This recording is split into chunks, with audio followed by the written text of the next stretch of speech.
Վարչական դատարանը երկրորդ անգամ անվավեր է ճանաչել կարմիր գծերում կայանման համար քաղաքապետարանի 160,000 դրամ սահմանած գինը։ Երևանի ավագանում Մայր Հայաստան խմբակցությունը վարչական դատարան առաջին անգամ հայց էր տարել 2024 թվականին, նույն տարվա հունվարի 1-ից ուժի մեջ մտած կարմիր գծերի նոր սակագների որոշման դեմ։ Դատարանը բավարարել էր ընդդիմադիրների հայցը, բայց քաղաքապետարանը վերաքննիչ դատարան բողոք էր ներկայացրել, հետո անցած տարեվերջին նոր որոշում էր ընդունել 2025 թվականի համար։ Կայանման վճարը նորից թողել նույնը՝ A գոտու համար 160 և B գոտու համար 24,000 դրամ։ Ես նպատակը բողոքարկման ոչ թե այն է, որ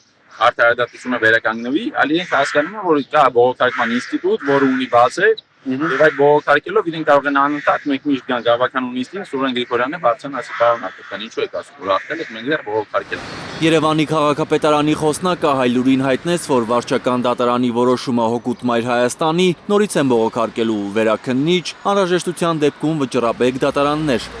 Այս գործով Մայր Հայաստան խմբակցության շահերը պաշտպանող Վահե Գրիգորյանը նկատում է վարչական դատարանի որոշման դեմ բողոքները մեկ նպատակ ունի՝ ամեն գնով ժամանակ ձգել, մինչև տարեվերջ դրույքաչափերի մասին նոր որոշում ընդունելու համար։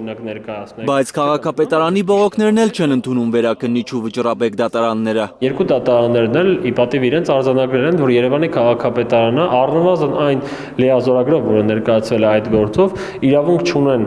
վերաքննիչ բողոքներ ներկայացնել եւ վճռաբեկ բողոք ներկայացնել։ Դատարանների դռներն ընկնելով խորամանկություն է անում քաղաքային իշխանությունը, նկատում է իրավաբանը։ Եթե կարմիր գծերում կայանելու վճարը 160,000-ի փոխարեն նորից դառնա 12,000 դրամ, ապա վարորդներն իրավունք կունենան դատի տալ քաղաքապետարանին, պահանջելով ավել վճարած փողը։ Պայմանական ասած, եթե անձը վճարել է 160,000 դրամ, կարողանալու է ստանալ 160,000-ի եւ նախկինում արկա 12,000 դրամ մեկ տարվա համար սահմանված սակագնի միջև արկա տարբերությունը։ Քաղաքային իշխանությունը կարմիր գծերի շեշտակի թանկացումներն արդարացնում էր, թե մայրաքաղաքի կենտրոնը այդպես կբեռնաթափվի, խցանումներ չեն լինի։ Երևանի ավագանում Մայր Հայաստան խմբակցության անդամ Սամվել Հակոբյանի պնդմամբ քաղաքապետարանի ներկայացուցիչները դատարանում չեն կարողացել հիմնավորել աննախադեպ թանկացումը ու երկու անգամն էլ դրա համար են պարտվել։ Օրենքը ստույգ այդ 24-ի վճիռը ասում է, որ դու որևէ տեղական վճար իրավունք չունես բարձրացնելու, որովե փողոց կամ որովե վարչական շրջան բեռնաթափելու նպատակով։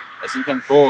գները պետք է պայմանավորված լինեն քո ծախսերով, ոչ թե քո նպատակներով եւ պլաններով։ Հակոբյանի խոսքով իրավական դաշտում իրենք ամեն ինչ արել են ու հաղթել։ Երևանցիներն էլ պետք է պայքարեն իրենց իրավունքների համար եւ պահանջեն չեղարկել այդ թանկ որոշումը։